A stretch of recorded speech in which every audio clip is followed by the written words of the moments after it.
Yeah, we will begin this session in just a few moments. No problem. I'm here.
Greetings and welcome, lovely Rototom people, to the final session of Reggae University for 2022. As you can see, we have a huge panel today. Our special guests could make up for a whole week of Reggae University, and like with each and every one, we could talk for at least an hour. We have two of the most important movers and shakers of behind the scenes of reggae music in Jamaica, as well as some of the greatest musicians that reminded us last night of the beauty of live music and who have shaped the music and make any artist shine on stage as well as in the studio. The title for the session is Reggae My Life Is. It's taken from the long-awaited book of the same name by Copeland Forbes, who sits next to me, who shares his memories of working with artists like Bob Marley, Peter Tosh, Jimmy Cliff, Dennis Brown, Gregory Isaacs, Blackie Uhuru, and almost everybody you can think of. I think Copeland once said, it's easier to name the artist he hasn't worked with. But not only Copeland dedicated his life to reggae. Thanks to technology, we are also joined by Clyde McKenzie, music consultant, cultural commentator, musicologist, who helped to found the all-reggae radio station Irie FM in Jamaica, who was part of Shocking Vibes Records and who co-produced Beenie Man's Grammy award-winning album Art of Life, and Clyde is the editor of Reggae My Life Is. And I'm sure you know all the musicians on the panel. We have drummer extraordinaire Sly Dunbar, who revolutionized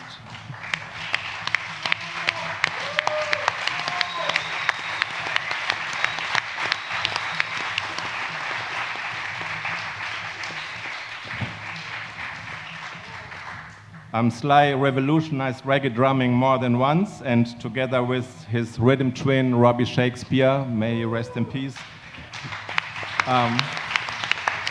he worked with some of the greatest, not only in reggae, Peter Tosh, Blackie Uhuru, Mick Jagger, Bob Dylan, Grace Jones, just to name very small fractions of the people he worked with. Then next to Sly, we have Lloyd Parks, who started out as a singer with the Termites, the Techniques, and also as a solo singer, giving us classics like Slavin and Mafia, before he turned to playing bass for artists like Dennis Brown, Culture, Gladiators, and the Abyssinians. In 1974, he founded We the People band that he is heading up to today.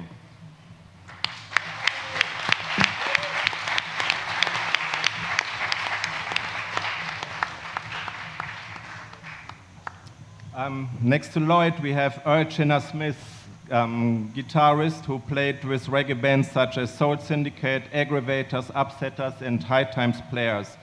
He toured the world for decades until he decided to make the world come to his own yard to play live music in the yard.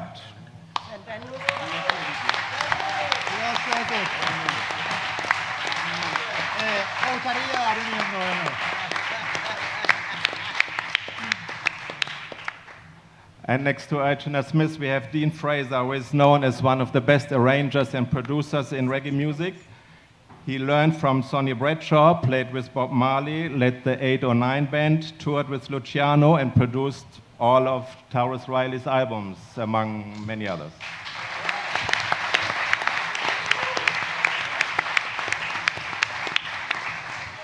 And I'm sure by now you know the hosts, Pier Tosi on the far left from my side, next to him, David Katz. I'm Pete Lilly, this is Alan Koehlings.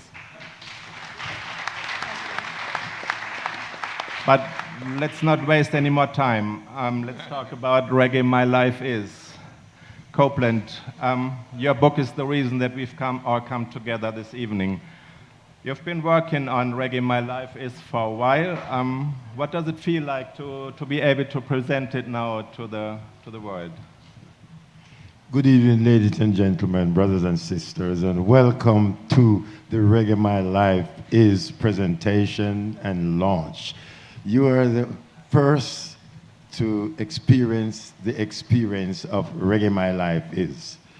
Now, I started actually working on this book 22 years ago, and it occurred when I was celebrating my 40th anniversary in 2002, and I put a bunch of artists together, which is in the book, artists that represent every genre of our music. We even had Dean Fraser as a solo act representing the instruments of Jamaica on that tour. So I had to go up to Shocking Vibes to meet with him because I wanted a dancehall artist, and they had an artist, Tonto Metro and Devontae, right?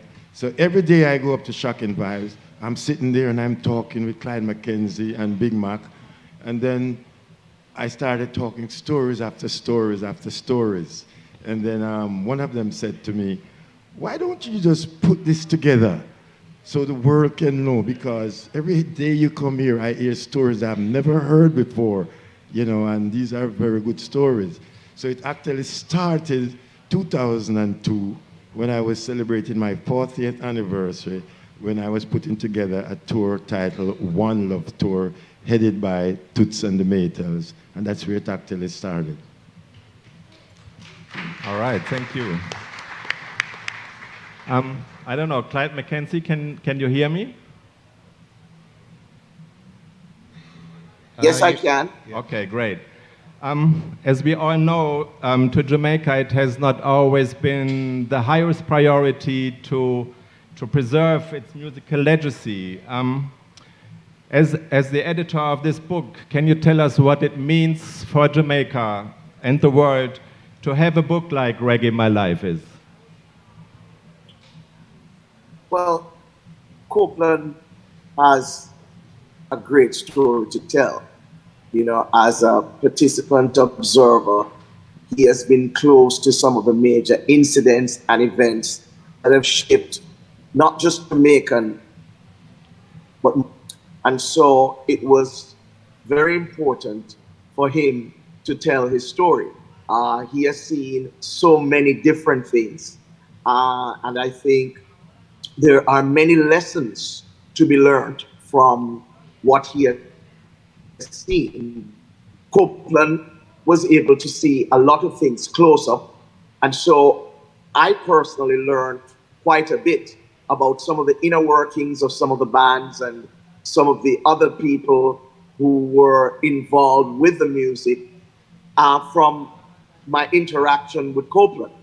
And so, to me, that's a very important development for the music, because as you indicated, been very good at preserving the stories. And we have created the kind of legends right now with us, you know. And as you refer to that phenomenal showcase, and that had to do with we assembled some of the most incredible musicians we have ever seen in one place to really honor and celebrate Jamaica, and also to support the release of the launch of Reggae My Life Is.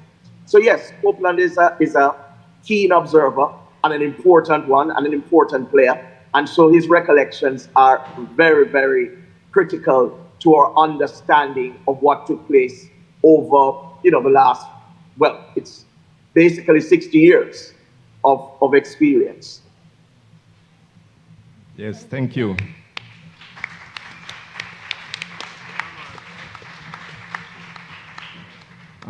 Sly Dunbar. First of all, thanks to you and all the musicians for the show last night. It was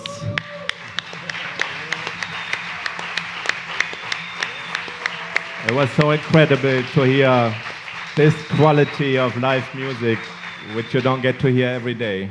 I would like to say thanks for having us here again at Rototom, and we felt great last night performing, because we did this one for the people, for the Diamonds, for Robert Shakespeare, and just to keep the music alive, organized by Copeland himself.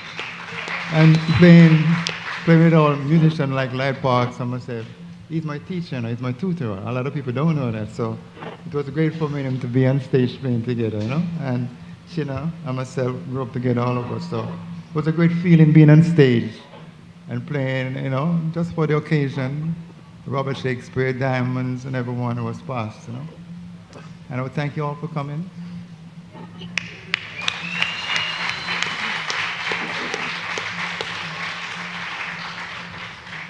Lloyd Parks, I think, if I'm right, you are one of the founders of the original Revolutionaries.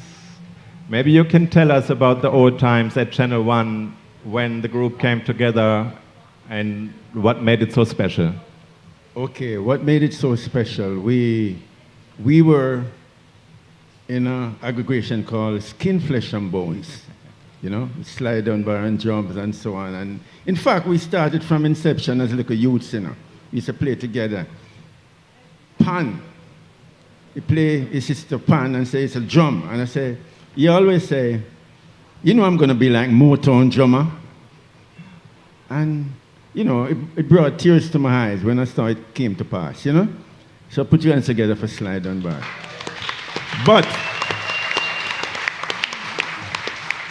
I know that comes with determination and dedication to make him Sly Dunbar. Revolutionaries. So the Skin, Flesh and Bones are transformed from the Skin, Flesh and Bones to the Revolutionaries.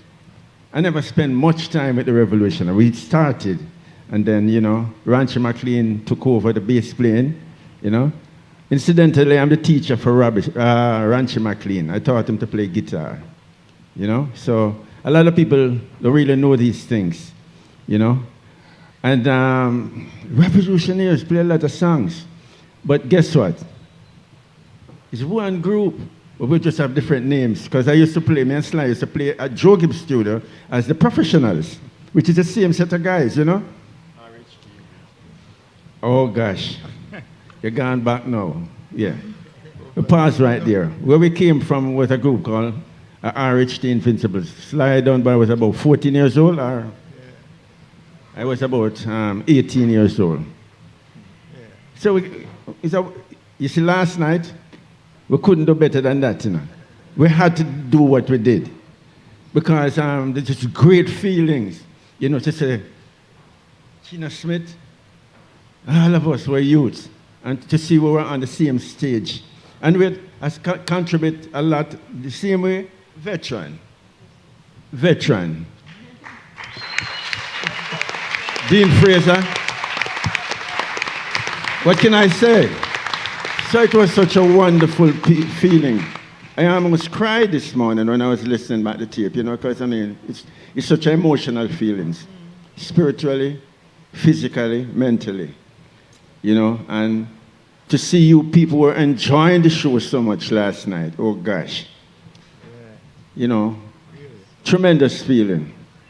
So I'm glad to be a part of the foundation from that time till now, you know, and I'm still here and I give God thanks for that. Rototom, thanks for inviting us. One love.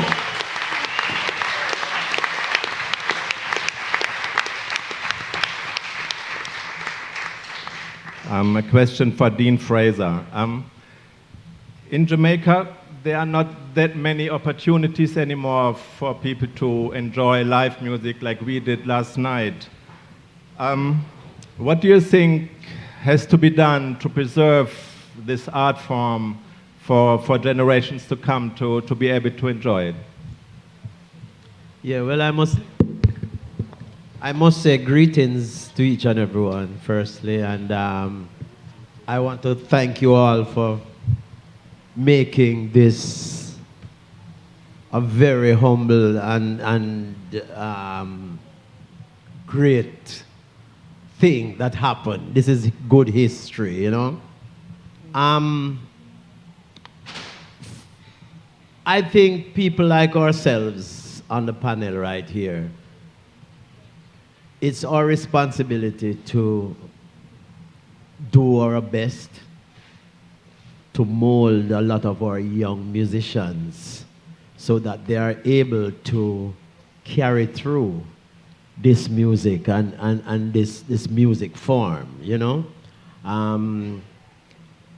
I must, of course, mention my trumpet player last night. He's like 22 years of age, he's quite young. His name is O'Keel McIntyre, right? And he's a fantastic musician.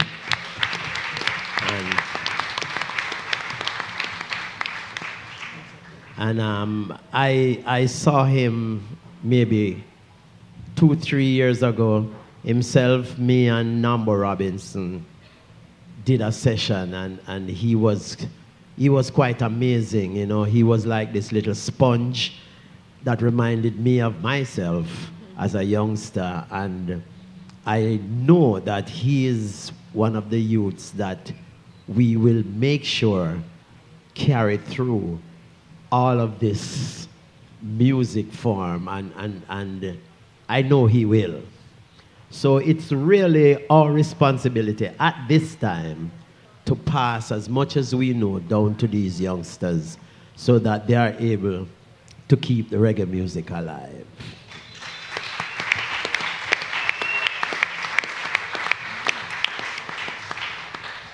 Earl Chinna Smith, I mentioned it before, you have created kind of like an oasis in St. Andrew Park where live music is still kept alive, and it's also become like a school or college for young musicians and artists. Maybe you can explain to the people what it's like in your yard, in the yard. Well, in the yard is in the yard, but you're the different thing. You're in love with Rototom now. Rototom is where the party is happening. It's not really Jamaica. And I'm glad that I'm invited. You see how them really I enjoy the thing and respect the thing that much that when I give I and I a gig. Because Jamaica now keep the party like this. You understand? I'm going to say it again. Jamaica now keep the party like this. So it's good that we can see the people them gather like this. We come take in Dean Fraser, Bobla, Charlie, you know what I mean? And Lydie. You understand? The other day them keep a big party and you want to say, but you know, right now, St. Andrew Park is supposed to be a heritage spot. Some people from the government, this the thing. You understand? I make it look. Me area police them every time them. If me play my jukebox, them come lock it off. You understand? The hotel me I stay, I feel like I'm on Sunset Boulevard. Copy a star, me I say, I draw my spliff. But them see one police. So this is where the party is happening. And I'm respecting Rototom for keeping this party annually. Yes, thank you.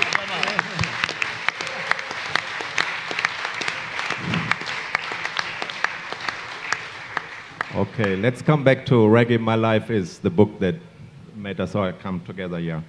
Copeland, I can imagine, you know, you're telling a lot of like personal stories that you experienced during your years in reggae music. So what's it gonna be like for artists that you work with? Do they have to be afraid to read the book, to find out about themselves, what you have to say about them?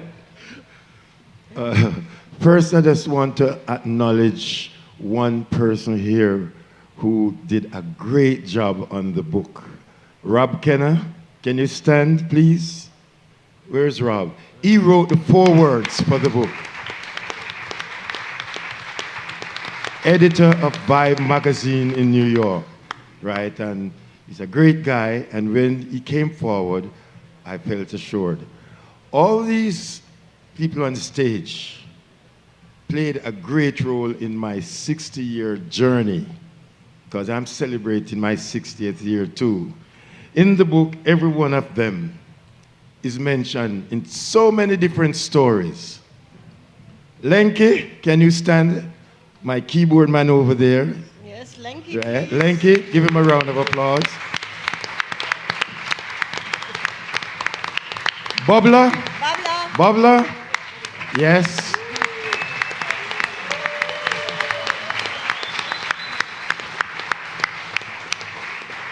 Yes, they played a great role in the journey for many, many years.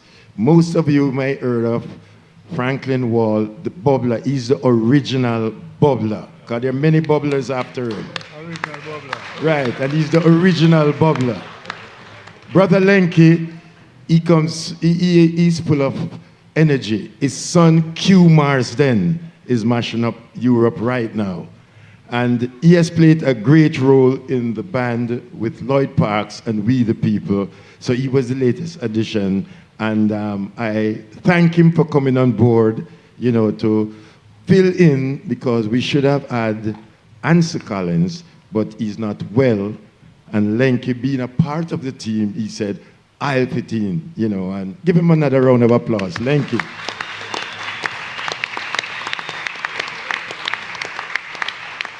Now to get to the serious part of the question.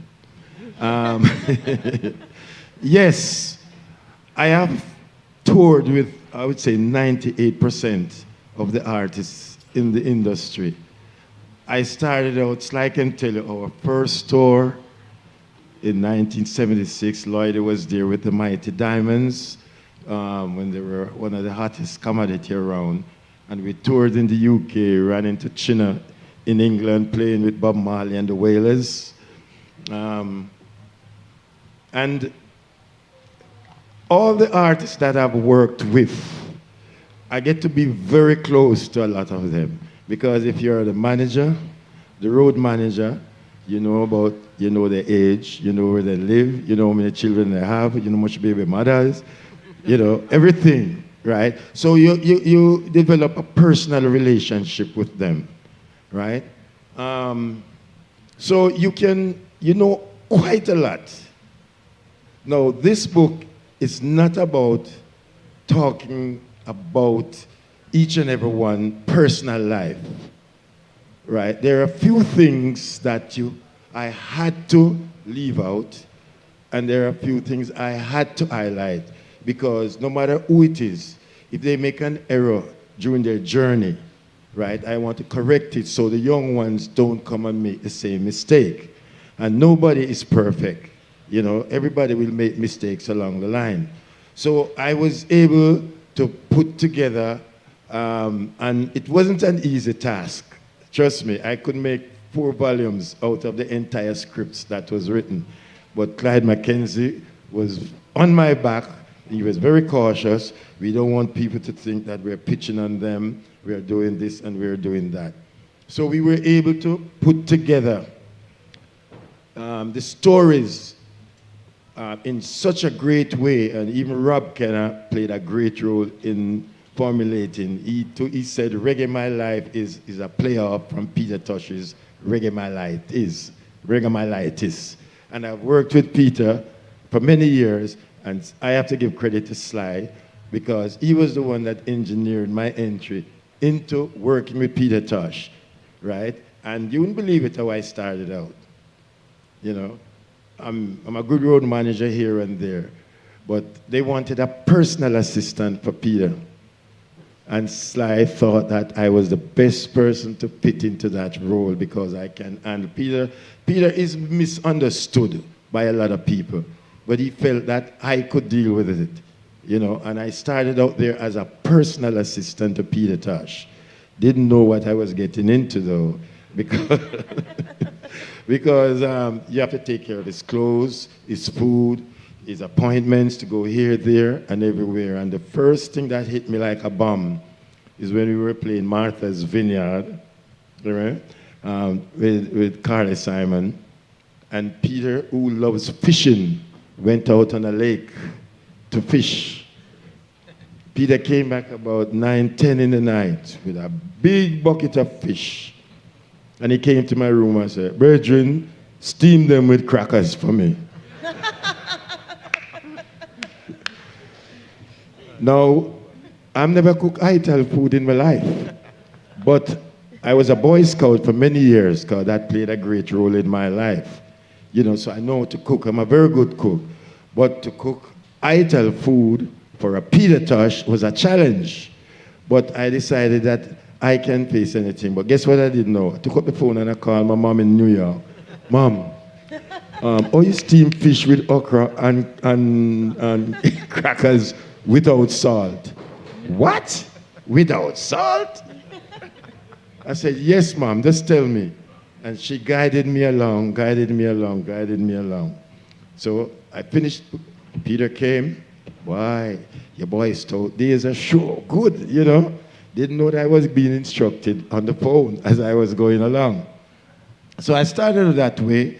Then on the tour, I was doubling as MC on the tour. So I had to develop a pattern of getting to the cities in the evening, get the food ready, run down to the venue, scout it out, make sure Peter's room is fine, everything is intact, blah, blah, blah. Get back to the hotel, get him ready, right? Come down to the venue, sit him in his room, get everything ready, make sure I get the hot milk for him, right? And put it in his thermos, and then I start the show. So starting then, it was a great, great experience for me. And then it evolved because as I was going along, I learned everything. So I moved from being a personal assistant to a road manager, to a tour manager, to a booking agent, to just about every angle. I wore about 10 caps at one point in the industry. But that helped me because I was able to have a great knowledge of the industry, both in and out. So working with all these artists from way back when coming through the line, you know, was a great experience. I remember somebody said to me, you work with Chinna Smith? I said, yeah. How you deal with the man and the man have 16 different personalities? I said, listen, Chinna is one of the greatest person. Once you understand where he's coming from, is somebody you will enjoy sitting around. And me and him had some great personal experience, which you'll see in the book. You know, especially when we went to South Africa in 1980 with Jimmy Cliff. And I must tell you that we discovered a guitarist on the street playing. Senya Haynes brought him to me, and I took him to Chinna's room, and Chinna was there with him. This guy turned out to be the great Jonathan Butler that Chinna was grooming in the room, right? So the experience working with them was great. I know a lot about their personal life, but as I said, we are not here to deal with that part of it. Last night I run into about 3 of them. Boss, let me get a glimpse of the book now before it go out. You know, I said, don't worry, everything is fine. You know, because it's all about the music, the industry, and trying to avoid the pitfalls that some of them has made during the journey, so that the new ones coming up, can learn from it and learn not to make the same error. So if I'm expecting a few reprisals, questions, and I'm prepared for it, so I can explain, exactly what it's all about, so nobody can really take it personal, that it's coming to them for the betterment of them and betterment of the industry and the young ones coming up. So that's what it is. Thank you. Getting Clyde McKenzie back into the conversation. Is he still with us? Yeah, there he is, at least visually. Yes, I am. Okay. As the editor of the book, can you tell us about the joys as well as the challenges of getting it ready for the printers? What was your job and what was it like? All right, we have a team, a remarkable team that we put together for the production of this book.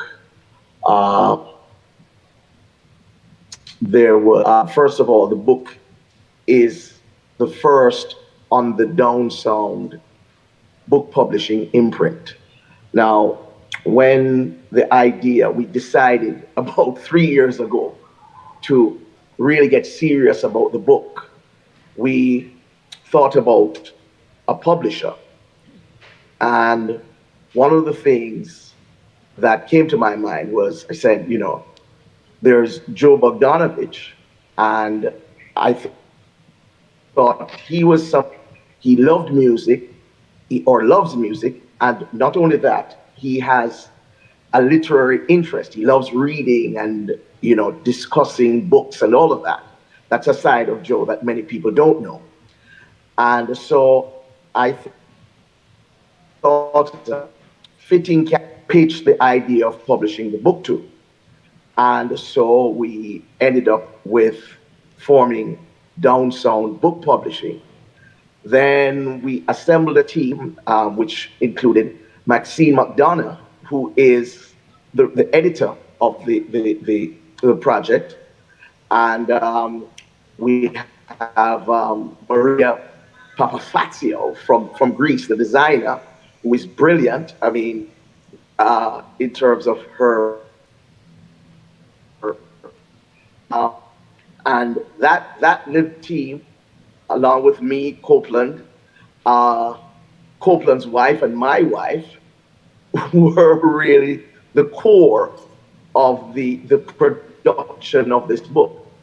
It's a labor of love. It took a lot of time because, what was happening is that Copeland did his stories, which I became familiar with over the years. I mean, and so I was able to say to Copeland, okay, Copeland, I want you to talk about James Brown. And I say, well, this chapter, we're going to call it Here I Come. Or we're going to speak of Gregory Isaacs, and it's going to be tuning. And then Copeland would relate, or, in his own style.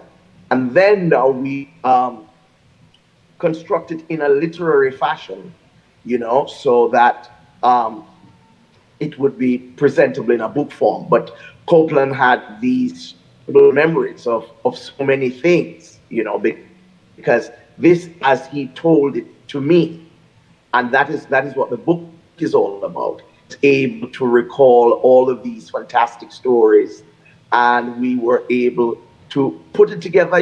We had to go through a number of iterations, to make sure that the language and everything and the style was appropriate, or what we deemed to be appropriate. So it took some doing,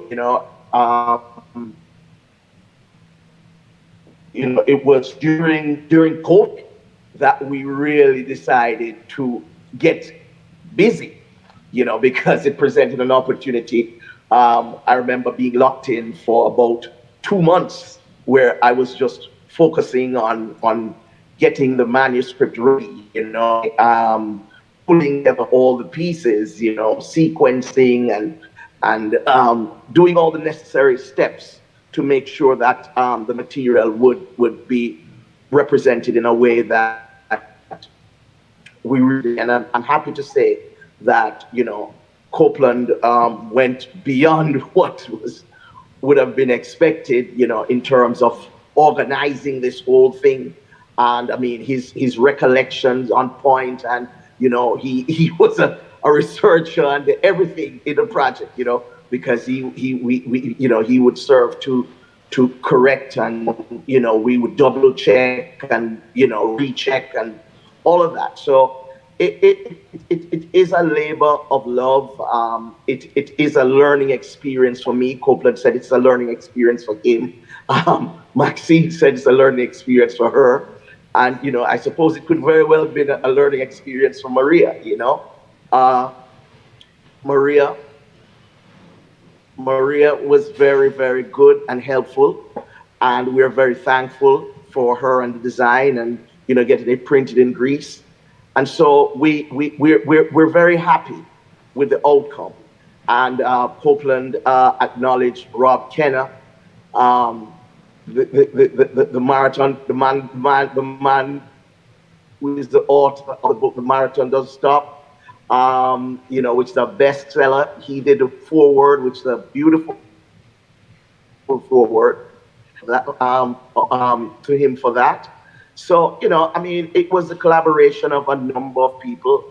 As we have indicated, there are stories about some legendary figures. We talk about the mistakes that have been made, because the thing is, we have to admit that errors were made, but we can't do that in a manner that is malicious. We have to do it in a manner that is caring, but at the same time, facts are facts.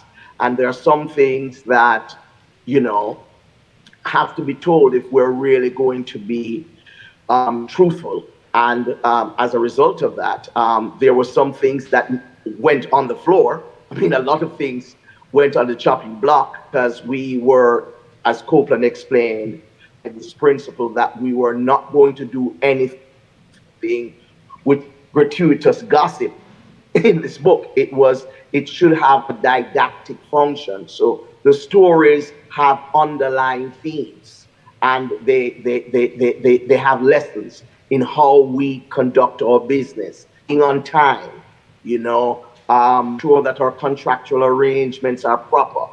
The book tells stories that may not have taken the course they did in today's world because of technology, you know, GPS and cell phones and WhatsApp and all of these things. We have those facilities now, which would prevent a number of those problems. But then there are some realities, you know, spousal interference in the careers of artists. Those are the dangers of that. But then there are the positive things, you know, like a personality like G. Fitzbartley, who was a connector, who really put Copeland in touch with a lot of important people, including Bob Marley. So it's a funny story because, you know, it's about, you know, people in sometimes moments when they're really excited or you know, in a mood, playful mood. So it has a lot of humor in it. And you know, it's a book I would commend to anybody who really wants to get a picture of what Jamaican music has been about in the last 60 years. Yes, thank you. Unfortunately, I myself only got the book the day before yesterday, so I haven't read it all after we are at a reggae festival. But when I read the first chapter, it's a chapter about Copeland, your humble beginnings in Jonestown and then Trenchtown, and I was surprised how humorous it is, even though it's a serious subject, and at the same time, you bring across also to foreigners like myself what it was like to live in a tenement yard and what it looked like, and so my question is, what was your vision of how you want to tell the stories? I mean, you have the stories in you and you've told them to people many times, but to put them in a book, what was your idea, how you want to reach the people with what you had to say? Wow, that one is something. No, first I said I'm just going to be real, right? Because I don't want it to, fantasy stuff. People always, Peter Tosh always tell me that there's a reality after the fantasy. So I decided to keep it real. Yes, I was born in Jonestown, a family of 12. Brought up mostly by my mom because my father just came by and visit occasionally, and every time he visited, my mom had to make a trip to the maternity hospital. Right? So out of that came 12 children. Originally, my mom is from Cuba. She was born in Cuba. Her father is Irish. My grandmother is Panamanian, and I was born in Jamaica. So I decided that I'm just going to tell the story real short and down to earth, right, from my school beginning. And it was very exciting because myself, Marcia Griffiths, Bonnie Whaler, Frederick Waite from the Techniques, right, Slim Smith, Freddie McKay, we all went to the same school, starting from Chatola Park, right, and then we went on to Bonnie Whaler went on to All Saints. I went on to Kingston Senior, where we ran to Carl Dawkins and the rest of the Techniques. So it was a musical beginning from school, from kindergarten school, from we were 5 years of age. So anybody want to ask about Bonnie Whaler, I can tell you about Neville Livingston, I can tell you about Bonnie Whaler, I can tell you about Jabby, because I know all those three people, which is one person. But I decided to just run through the stories, very simple, because Bob Marley made Trenchtown a whole world known about Trenchtown. One of the biggest songs that he recorded was about the Trenchtown experience.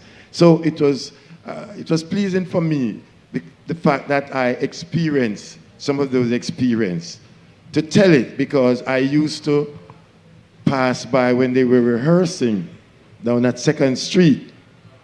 And after we left school, Marcia went one way, Bonnie went one way, and one day I'm coming up, going home in Trenchtown, and I heard some singing. And when I looked in the yard, I saw Neville. I said, wait, Neville singing? Because Neville was a dancer, that's Bonnie. I was a dancer in school, I couldn't sing, Neville was a great dancer, right? So I went in and I saw them, and they were just singing. Joe Higgs, the tutor, was there, tutoring them for harmony structures and all that kind of stuff. And I'm sitting there watching every single thing that's going on. And I remember one of the visits, they wanted to call themselves a name. And they came up with the name, the Teenagers. And then somebody said, no, there's a group named Frankie Lyman and the Teenagers, so you can't use that. They decided to call themselves the Juveniles. And that didn't sound connecting. And they kept going on till they decided on the Wailers, right? Because they said in the ghetto you have to wail, cry. So it wasn't hard to tell the stories of how we came up. My mother brought up 12 of us. And I tell you, it wasn't easy, because my first trip overseas to represent Jamaica was 1961, right? And she found the money to help. I was in the Boy Scout, and I went to an international jamboree in Trinidad. And that was, to fly in a plane in 1961 is a big thing in Jamaica, right? So when I came back, it was like a big thing all over the paper. And then I was able to represent the Boy Scout again, because they played a great role in my liberty and my journey, because I was able to learn how to be self-reliant and resourceful. I had a scoutmaster named, everybody know him as Sir B, but his name was Robert Blackman, and he was like my second father. He taught me so many things. So moving from Jonestown in the tenement yard and going to Ghost Town, where the street was just dust. You want to take a shower, you have to stand up outside with your rag and your soap and stand in line to get a chance to get in, because where we're living now, they don't have that facility. The toilet, as I said, it's a what they call it, a pit toilet, latrine, right? Where you have to utilize that. So we lived there for a while, and then from Ghost Town now was close by to Greenwich Street, where the whalers would come up from 2nd Street, come up, walk through the burial ground, and then go onto Greenwich Street to go around to Coxon Studio. Then we moved from there and go into the heart of Trenchtown, where now you really experience the real Trenchtown experience. And I tell you, so many artists came out of Trenchtown, and you all know it, you know. Artists, entertainers, musicians. I was living at Greenwich Street. Tabby Diamonds was living up the road, 8, 9-year-old, and he was a member of my boys called Stranger Cole up there. Gladdy, keyboard, was right on the corner of Sunlight Street. You know, Sly was over in Trenchtown School, which is next door. You know, so it was an experience that, even though it was rough, but you enjoyed it, you know, and the fact that you stayed focused, that it's not where you're coming from, but it's where you're going to. It's the most important thing. And I was guided by that because my mom was a great example. And that's why I dedicate the book to my mother, because she was the mom and the pop in the family bringing up, you know. She, as I said, my father has visited now and then, and when I went away on the first international trip to represent Jamaica, he was at the airport saying, "That's my son, you know, that's my son." But he didn't even know how I got there. But we kept our heads high, and we have this love within the family that we have to keep moving up and up. And one thing my mom always said to me, you know, growing up, if you have to step down to somebody's level to deal with them, you're not making any progress. And that never left me. That's why if I get into a conversation or an argument with anybody, and I have to go down there to argue with them, I said, you know something, don't waste time, you know. And then eventually they will realize it. So the bringing up and the coming up was great. And then I remember in 1962, I formed a group named the Harmony Cats, which was harmonica we were playing. That was my entry into the entertainment business. Then I moved over to a group named the Coasters, where we were a dance group, and then we were forced now to start singing. I wasn't a singer, but I was a great dancer. And I remember one thing, I wanted to sing so bad because I admired James Brown, you know, with all the dance steps, the Temptations. So I heard that if you take out your tonsil, you can sing like a bird. And I remember one day I got the scissors and I was in the bathroom looking in the mirror trying to find my tonsil. Oh my God. You know, and my mom was passing and looked at me and said, "What the hell are you doing?" "Mommy, I want to sing." "So what are you doing?" "I'm cutting out the tonsil," because I said, when you take out the tonsil. It wasn't an easy thing. I started learning the trombone because my sister's husband, Ron Wilson, was a soldier in the army, and he was teaching me to play trombone. Then somebody told my mother that I'm playing trombone and I'm going to have a heart attack. So I have to leave that alone. I decided that I was, hanging with the Mighty Diamonds, I wanted to be a drummer.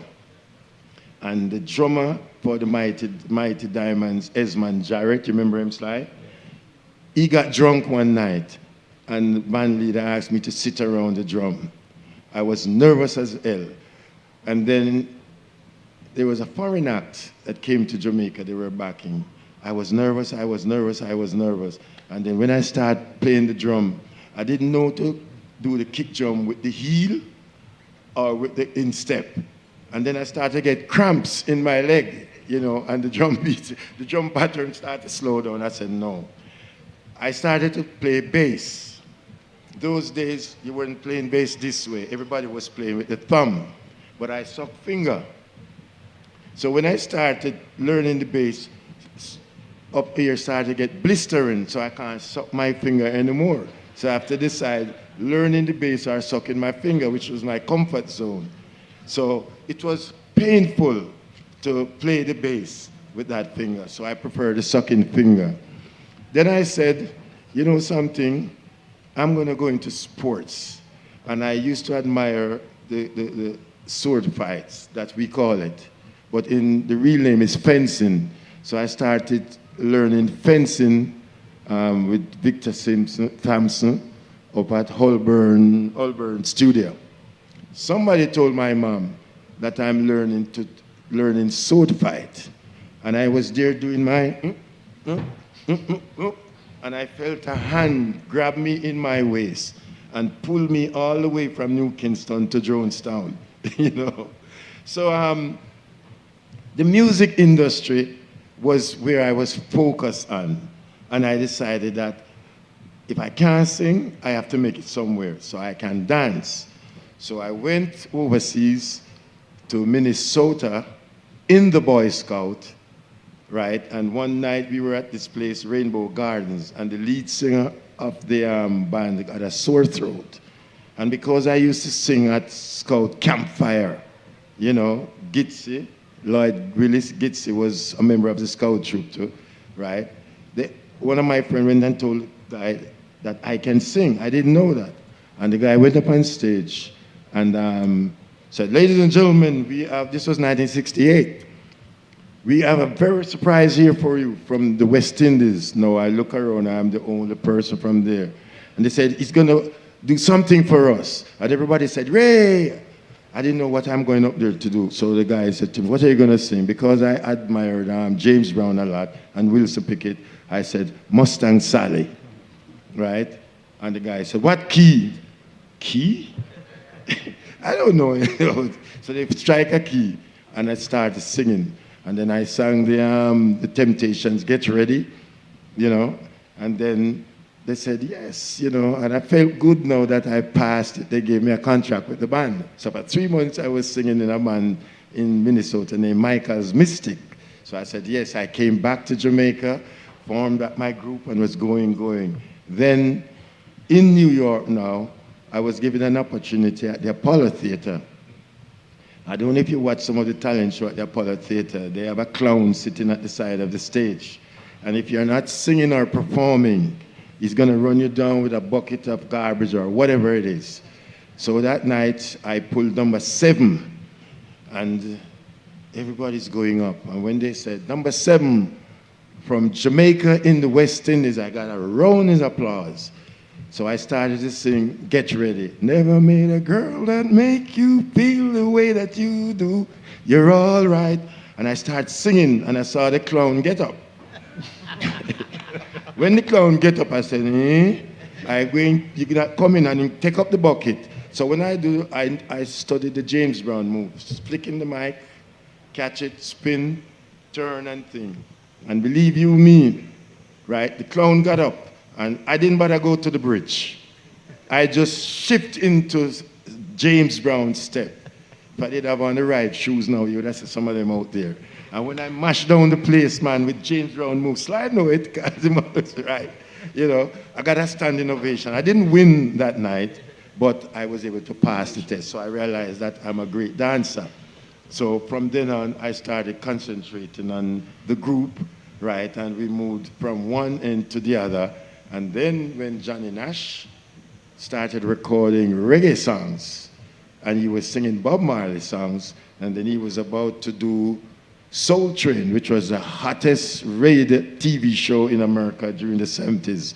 They wanted somebody to show America how to do the reggae dance. And I was at the Apollo with Lloyd Parks Sly, a 14-year-old drummer, for a Caribbean show. We did 21 shows in 1 week. 3 shows per day, 7 days for the week. And while I was there with my group, Logan Westbrook from CBS Records and Don Cornelius and Johnny Nash came over and they saw us dancing, and that's when I made my big break, and I was on my way to California to dance on Soul Train. So I moved up the rank and come out of Jonestown. Now I'm a big hit in New York City. You know, so I said, yes, this is progress. And I kept going on and on and on and on. And the rest is in the book. Believe you me, if I start, I'm not going to stop. But that was my experience coming out of the ghetto, talking about it. I wasn't ashamed to talk about it. Because all of us, Waterhouse, Trenchtown, Dean, Trenchtown, Chinna, Greenwich Town. So all of us came out of that same environment. But as I said, it's not where you're coming from, it's where you're going, and we stayed focused.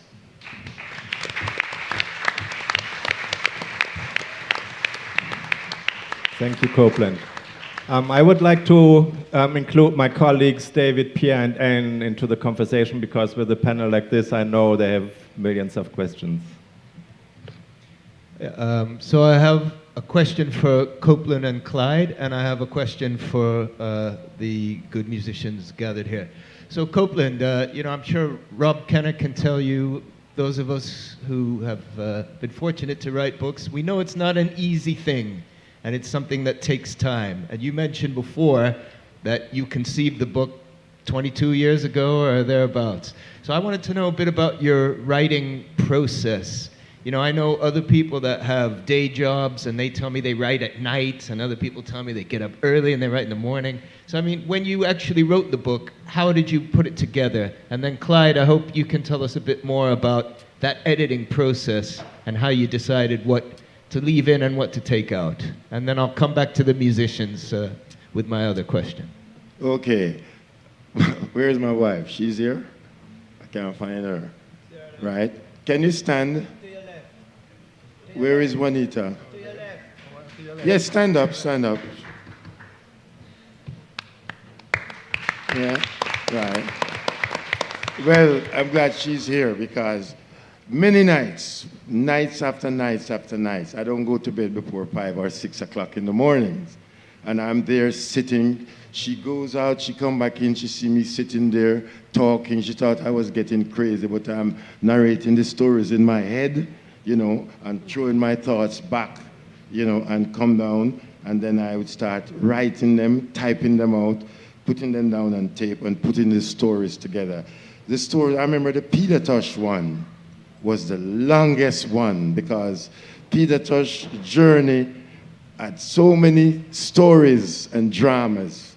And that was the longest one that I worked on. So on working on this manuscript, I wrote quite a lot. And as Clyde would tell you, I'm a very detailed person to go deep into explaining the whole thing. But he knows a way how to shorten it to, you know, tell the same story. So it wasn't an easy task, but I enjoyed it because it's something that I lived and experienced. It's not something that I hear or read in a book.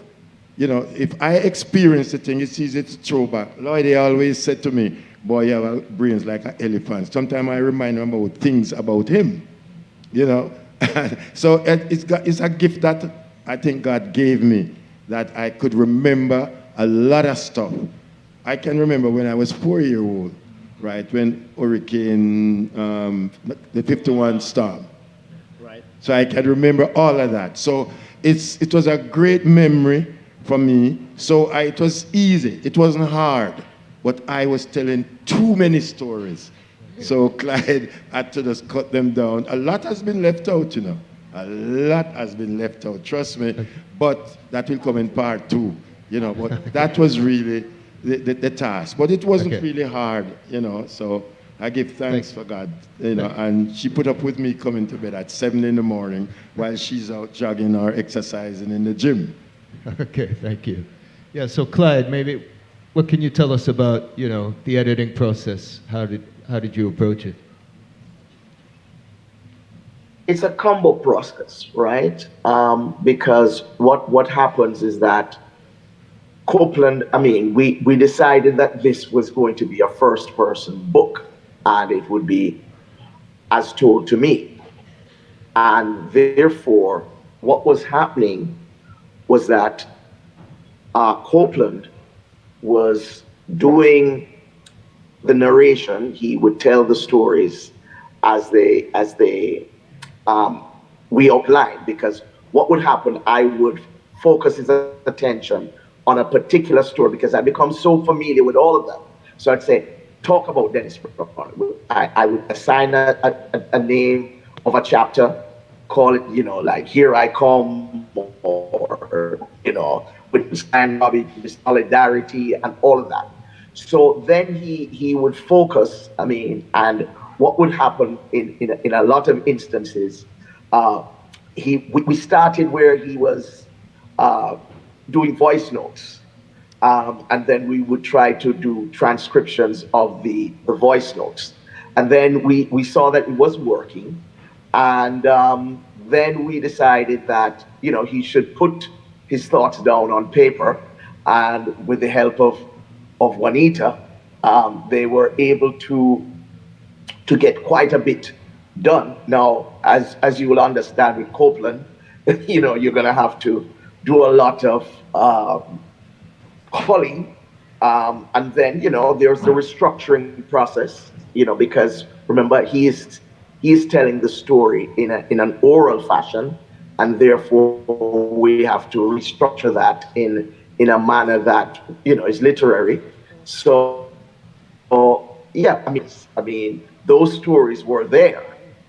Clear, and in living color. So it was a matter of how we enhance and how we take out, because there were things that there would have been, because it was like an oral narration.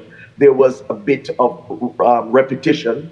Right. There would also be the issues of language, style, and then there would also be matters of sequence, because at first, it would be like a stream of consciousness kind of an arrangement with some of these things. So the proper sequence in terms of events and so on had to be worked on and structured and in a time frame, because, we had to now make the narrative as such. Even though they are distinct stories, we had to make sure that they would flow in a sequential manner in terms of chronology. And that was very important, for us to get it to where it is. But it was a labor of love. I enjoyed it thoroughly, and want to thank Copeland for the privilege. It was a fantastic work done by our editor, who I worked with closely, Maxine McDonough.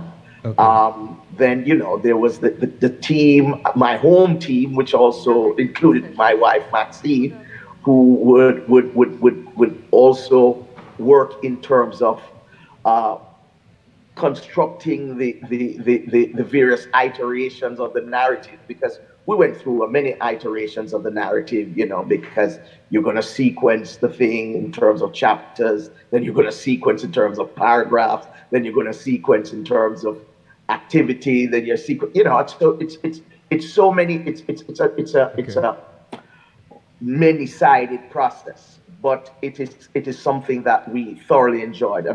Joseph was also involved in the process from time to time, making suggestions, as to how we could do something differently stylistically, or right.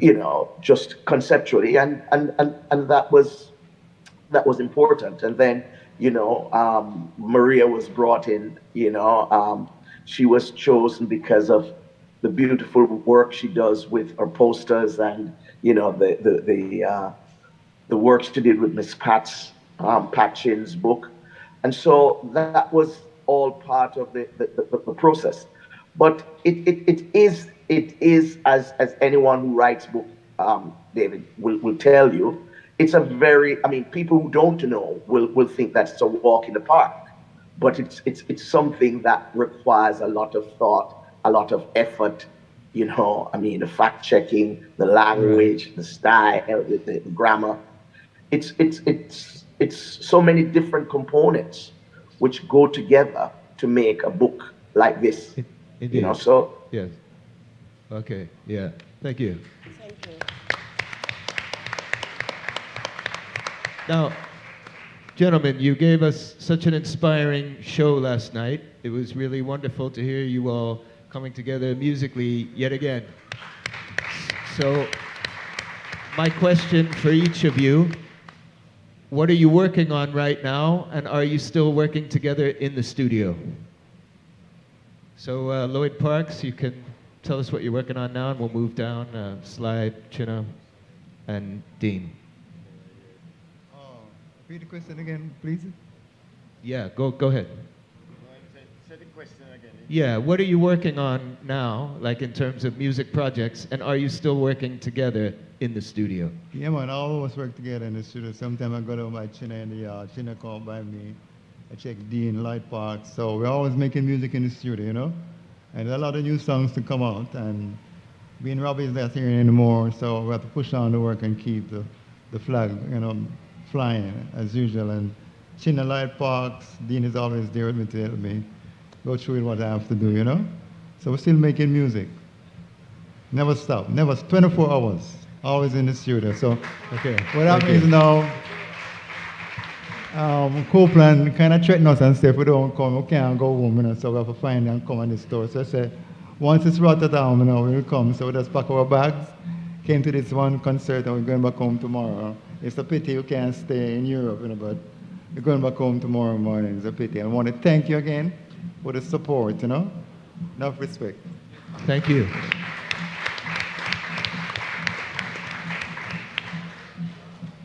What I'm working on currently right now is Junior Biles. Junior Biles is an artist I love, and I'm outlive everybody so far. Right now, when I record Fade Away with him, in 1974, how much hear that? Figure it out. 40, yeah. All right. You understand? All the brethren need is some help, some support.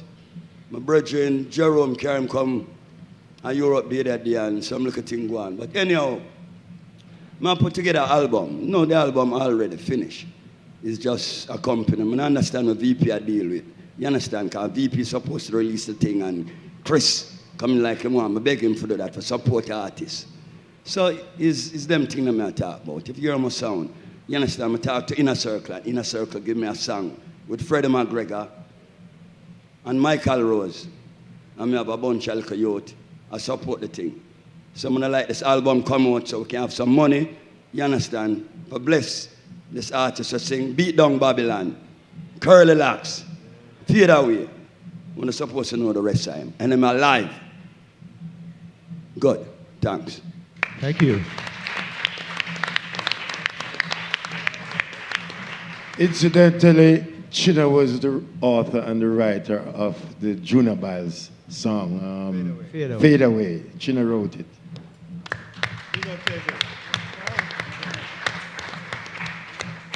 Yeah, well, for me personally, I have used a lot of this COVID time, this downtime to record, and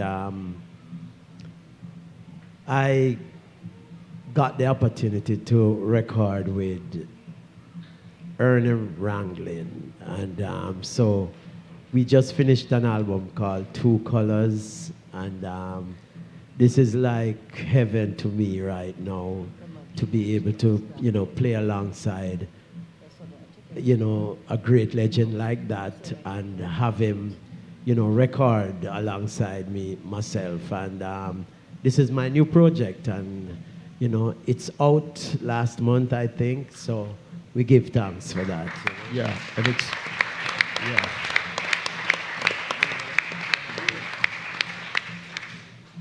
Yes, I just said COVID, you know, we're free again. But for the future, my next album will be a dub album. Strictly dub, with all the bass lines I've played over the years on various songs, you know? And also a song called Glad to Be Back. You know, so I want you to look forward to this. And we're just here to support each other. Sly need assistance from me in terms of bass, I'm always ready. Chinna, Dean Fraser, the same thing. You know, like I said, we're glad to be back. And we'll be back here next year. Watch it.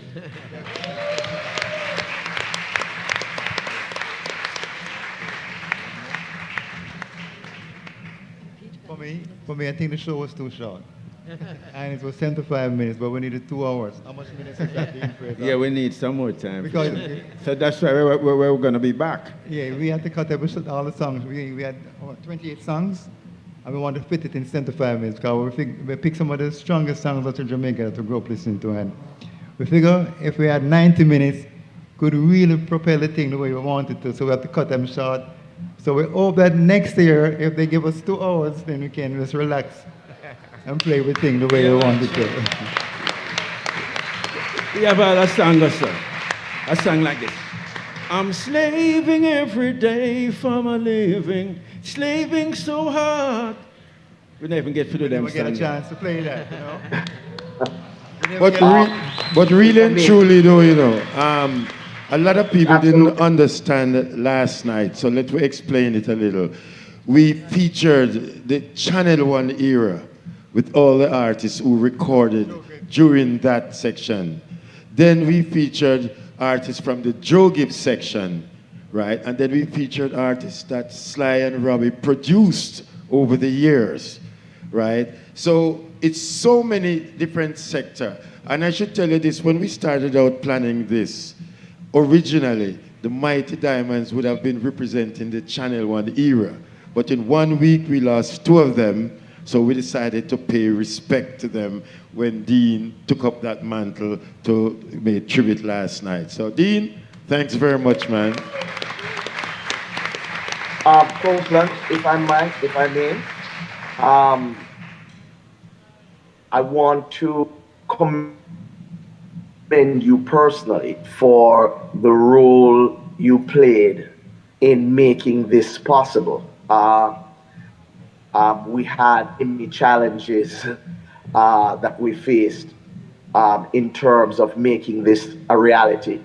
One of them was resulted in my not being physically there, but the fact is it was really something that we ought to commend you and Juanita and Maxine and Joe and all the people who made this possible. And I can't speak enough about the people at Rototom, Gina, Sabrina, Julia. They make everything easy. You know, it is fantastic. Everything that you say to them and you say, well, can this be done? They say, oh yes, it can be. And they find a way. And that to me is what makes this festival so outstanding. It's leadership. And I want to really commend them for that. We can't speak because, you know, the assembly of these icons that we had last night and producing just the kind of hits on stage. I mean, I saw what was happening. And I mean, it wasn't surprising to me knowing the people who were on stage. I mean, this is the best of the best, you know, and it is something. I mean, I cried. I cried because, I mean, it really happened, and, you know, to see what the outcome would have been, because we knew what the outcome would have been. Once you assemble these giants, it's a natural thing, and it worked. And I mean, I am so, so happy about that.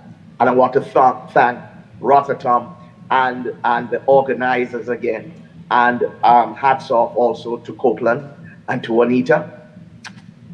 And my pleasure giving the support to this venture because it had to happen. Thank you. Thank you. I think this is a good point in the discussion to open it up to you, our dear audience, to ask questions to our esteemed guests. Yeah. Where's the microphone? Here's somebody. So my question is, how soon can we get the book and where is it available? Clyde? Clyde? Yes. Yes, the question. I'm here. The book is on. Yes, Copeland. No, the book question. is en route from. The book is currently en route from Athens, where it was Greece. printed. And it will be available on the major platforms within the next 3 weeks. So we are going to be on Amazon and all the major platforms in retail stores, at the airports. We'll be all over. Okay, thank you. Yes, Yeah. bless up Sly and the musician. I've been very lucky to record them a few months ago in Jamaica. So love. And I have a question for Sly. I don't know if you check the Dub Academy, but 80% of the music is a straight four style. They call it stepper here in Europe. How do you feel about it? Like your beat is like what people prefer now and doing it and copy it. Hey, Tropical Dub, what's up? Wagwan. Not much. Well, I don't know, but I always play the music for people to dance. If it's not dancing, it's not good for me. So it's like great to see, everybody's dancing to the beat. And I didn't really create it. It was there already. I just enhanced the whole thing, as a drummer. But I feel good to know that, people have grown up with, in Jamaica and even in Europe. And they even know more about me than I know of myself. Because sometimes they come and say, "You're playing this record?" I say, "I don't know." And I say, "Yes, you're playing." And I feel good, that everybody, like what I'm doing. Because what I'm really doing is playing for the people. I don't play for myself. I try to let the people enjoy it, So I feel good to know that they're into what I'm doing. And of course, they're the one who make me. I didn't make myself. They're responsible for me. Yeah, everyone keep the legacy, actually. Yeah. And last question. Can you tell to the people what you said to me, about the vibes at Channel 1, when you used to play in one room with that particular sound of the Revolutionaries, when we hear on the on the records, Like Revolutionary is something that myself and Lloyd, we grew up together, Dean, Chinna, as a young musician, but we just have a distinctive sound in our head to bring the music forward. But Channel 1 was a studio because Jojo and Ernest would listen to us. And I would go down there, myself and Ranchi, and we would test recording for the sound. And we wanted to get a sound like Philadelphia International, but we couldn't get close. So I said, Ernest, that's okay, or like Motown and reggae, And we finally got the sound, and we did a lot of test recording. And the Mighty Diamonds writer was a rhythm record to test the studio. And I remember we went down there one Sunday afternoon, and Ernest said, "Come here, Sly, listen to this." And it was the right time. I said, "Wow, this sounds great." And Jojo put it out and it became a hit. But a lot of people thought I wasn't playing the drum like that. It was a delay.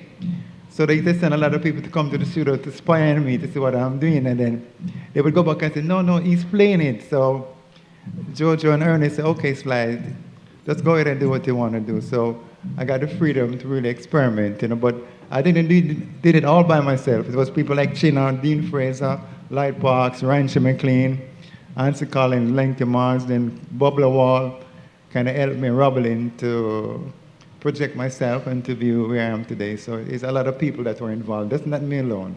I might be the drummer, but there's a lot of people give me the freedom to play. So I want to thank them all, and I want to thank you all, too. Yeah, bless up. Just last question for Lloyd Parks. Yeah. Can you tell us who made the rhythms, Joe Gibbs and the Professional? Was it Joe Gibbs or the musician who made the rhythm for Dennis Brown? Absolutely. It was the musician. You see, we're the real producers. These guys are just executive, the finance session, and I'm going to sell them record. And we in the studio, we build the rhythm. So a lot of people thought that sometimes when they hear produced by so-and-so, it's really the musician. We arrange. So they get all the credit, and that's very unfair. But we're happy that we're the foundation.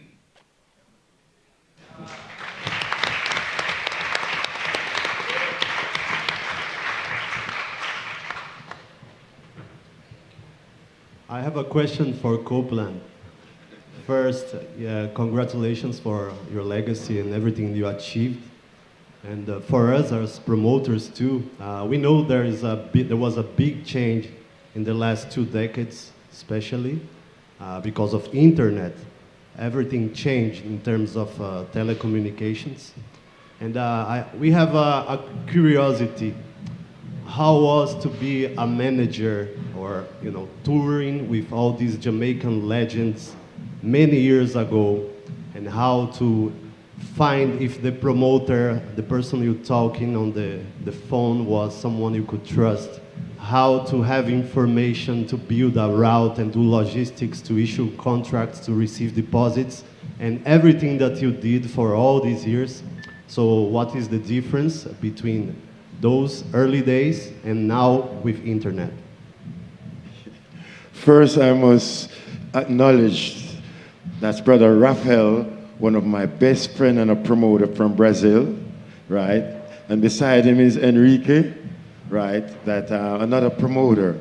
Now, I first went to Brazil in 1980 with Jimmy Cliff.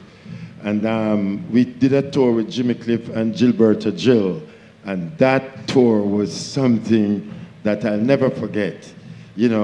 Back in those days, the fact that we didn't have the facility in technology like what we have now, it wasn't easy, a lot of chance, but because of my experience and expertise, I used to, on my travels, because I did a lot of travel, I was able to interact with some of these promoters, right? And you can tell those who are gonna rip you off, because and those who are gonna be straight, I mean, not saying that you're not gonna fall into a little hole here and there, but then and now it's a big transition, because I remember the days we're going to places like Japan, and we had to get the pictures, go down to Federal Express, stand in a line, fill out a form, do all these things. And it takes a couple of days to get there. Now you just do bam, bam, bam on the computer and it's there, right? One of the problems we used to have, I know some people may feel uncomfortable with it, but it was a fact. And it's like these brothers can tell you, because all of us has been to Africa over the years. And we have had some experience that we wouldn't want to even talk about going into that region to do concerts. I remember 1988, I took an entourage of over 120 people on an African tour. Sly was there, right? The Dean was there. I've been to Africa with Chinna, been to Africa with Lloyd, and Bubla.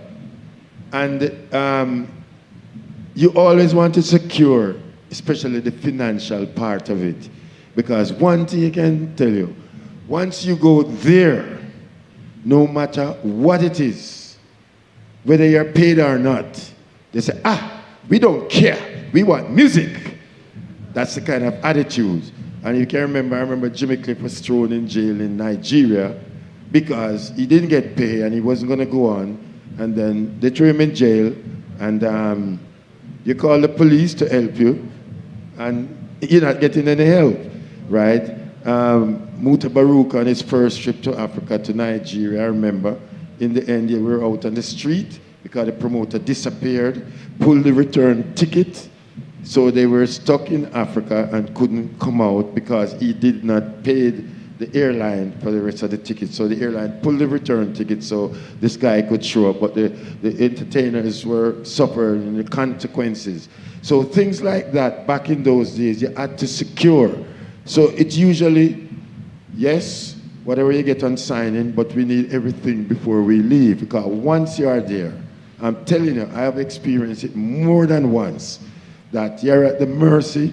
Sometimes, I remember doing some shows with Toots, and we did 3.5 hours. And the guy said, what are you going?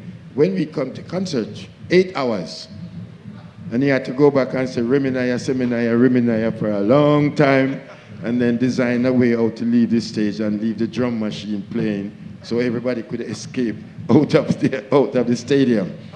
So those days were really, really tough, and it's a lot of chance that you had to take.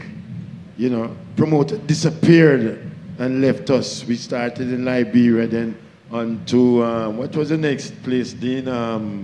They call it We went to the Zaire. Right. Zaire, onto Zaire, and then from Zaire into Nigeria, and then from Lagos up to Benin, and then we were supposed to head to Ghana, and then we saw where the promoter disappeared, can't find us, and we had to find our way back from Benin to Lagos. Truckman said they're not moving because they haven't been paid. They seized the equipment, right? And the equipment came from the US, you know, SIR, you know, and they want to be paid. They had to call the owner to wire down some money. The money wasn't enough. They said they're not letting out the equipment. I had to run to fella who became good friends of ours because he was on the tour, and give him the money to tell the people that this is all we have, and he's lending us the money. And they respected fella, and that's how we were able to.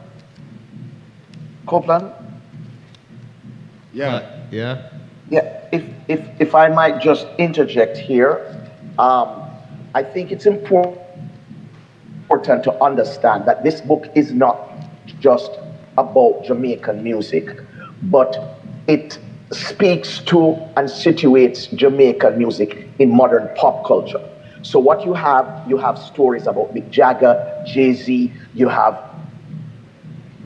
Richard Branson, all of these, I mean, you Don King. So it's not just about the Jamaican icon. So it's not just about a Sly and Robbie, a Dean Fraser, a Dennis Brown, a Chinna Smith, a Lenky Marsden, Bob Lawal, and these people, right? It is also, it speaks to a number, so it resonates beyond our shores. Because, you know, there's a lot of intersection with the Jamaican music and the modern pop culture. People like Sly has played for Bob Dylan, has played for Rolling Stones. I mean, you know that we have all of these artists. I mean, Bob Marley. There are stories there with Bob Marley and people like Bruce Springsteen and Sly and the Family Stone and so many acts, you know, that of the ambit of what reggae is. So it's, I mean, I think the title might not really tell you all the things that are in this particular book, because there's so much more, you know. I mean, Copeland meeting so many leaders, world leaders, and he has his own anecdotes and stories and his experiences. And I think it's important that we articulate this in terms of people getting an understanding of what this book captures. Okay, thank you. So I think we might have time for just one last question before we drink. Okay, I think we've got one last question just there. Music, my life is reggae, my life is reggae. I do it. You can't feel it in just say, well, it makes sense. It make any sense? Yeah, go ahead. All right. First of all, I want to give thanks for these amazing legends right now here, because they are the foundation of reggae music. And I have a question for Mr. Chinna Smith. Chinna? Sorry. Yeah. There's a reggae band which I found very enigmatic, which is Earth and Stone. They recorded just one album with you and Dean Fraser and also Sly Dunbar, Earth and Stone, Cool Roots album. Actually, I think, correct me if I'm wrong, you sang yesterday one song of that album. Yeah. So I didn't find that much information about this this group, this duo, right? And I found it like a heavy roots music. So I don't know if you, Mr. Chinna Smith, you can give us some information about this group, what happened to them, because they recorded just one album and a few singles. Thank you. The lead singer drop out, and, you know, the trench down thing. Yeah. Well, that happened, you know. One time the people, them just rare and just drop out and them just forgotten. Because of Jamaica stay. Yeah, them, you know, the great one, them, and kind of confusing. It's just like we come in here the other day, all right? We leave from Kingston to Mobile. When we get to Mobile, it's a Copa here, Copa, I said them name, corporate airline, I deal with it like we're farm workers. You know, is this visa right? I'm saying call the Spain embassy. You know, I mean, it's the weirdest thing, right? No, I'm doing some luggage. Says the whole thing, everything all right when we get to Rototom, but the thing fucked up in Jamaica.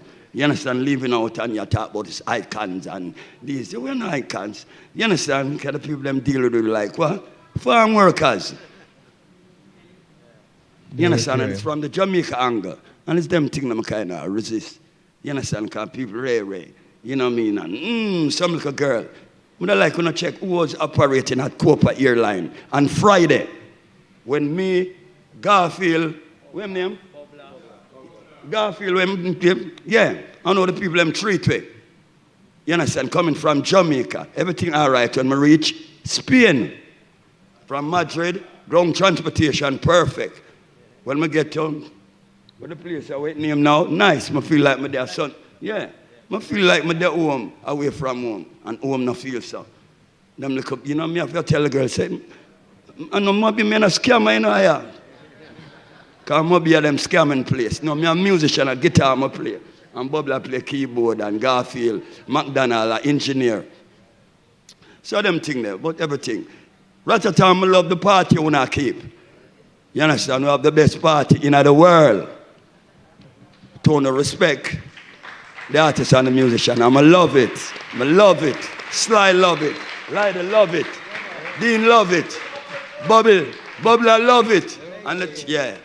And it's more love. We just want to use this opportunity to acknowledge some people that part of the team and played a great role last night. The singer, brother Peter Gale. Yeah. Right? Rory. Yes. And this ship could not be sailing without our technical leaders. So I'd like to put your hands together and let's welcome our house engineer, brother Rory Baker.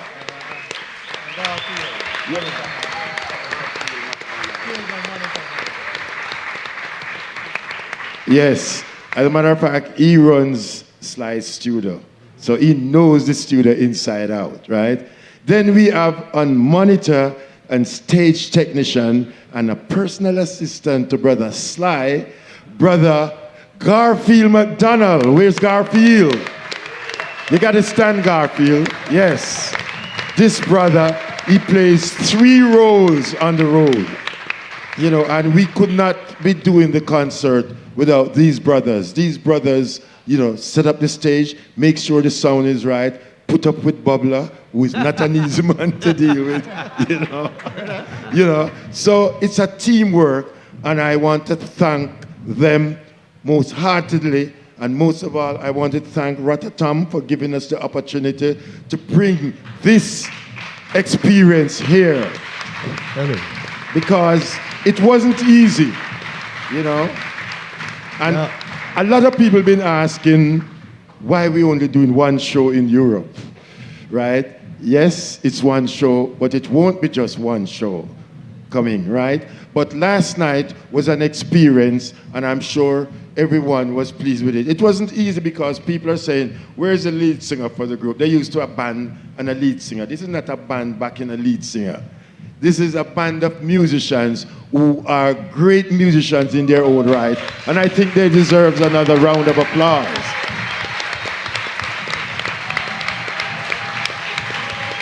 Lenky, Bubbler, Dean, Chinna, Lloyd Parks, and the great Sly Dunbar.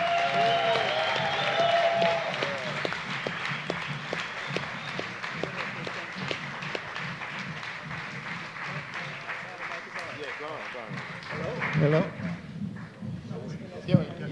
Yeah. Hello? Yes, Sly. I would like to come back here. I know Dean, Chinna, and the crew would like to come back here next year and perform. I'm going to make it up to you, and this time we have to lobby for us to play 2 hours. Really, I'm begging you because we don't want to shortchange anybody this time. We did it, and I love it, so we want to give it the full. Right, Chinna? Yeah. Right, Dean? There's a lot of songs we didn't play and we didn't get to play. And I know there's a favorite song of everybody called Kunta Kinte. We didn't even get to perform it anyway. So we promise you, next year, let's vote for us and we'll be back. All right? Yes, yes. And please, gentlemen, write your own book of memories. Like all the members of the Dream Team, please write your own book of memories. Yeah, I wanted to say, you know, it is so important that we have books by Jamaicans. As much as we are writers and journalists, and we have a lot of other people on the panel writing books, I want the stories directly from Jamaica, and thank you all for collecting them and telling them. And another aspect I really rate, and I hope also the singers and DJs and everybody else rate it too, is the unity among the musicians. Thank you for your work. Thank you what you're all doing. Lenky and Bubbler. Lenky and Bubbler, can you come up here? Lenky and Bubbler, please. So the people can get a proper picture of the Magnificent Seven. That's the name we give them. The Magnificent Seven of Sly Dunbar and the Revolutionaries. We call them the keyboard wizards of reggae.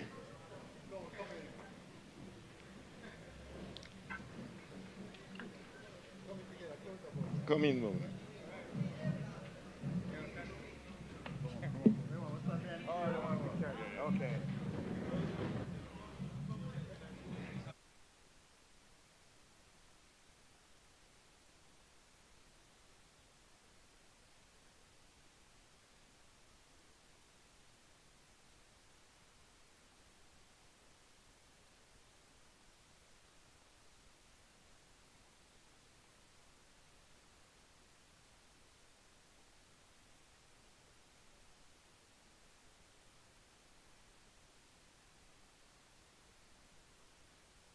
Check 2. Yes. So I would also like to take this opportunity, as Clyde McKenzie had said, Rototom makes everything easy. So on behalf of Reggae University, we would like to thank our assistants, Anna, Paola, at the sound desk, Hector and Diego, and in charge of artistic direction, Sabrina Travant and Julia Casado.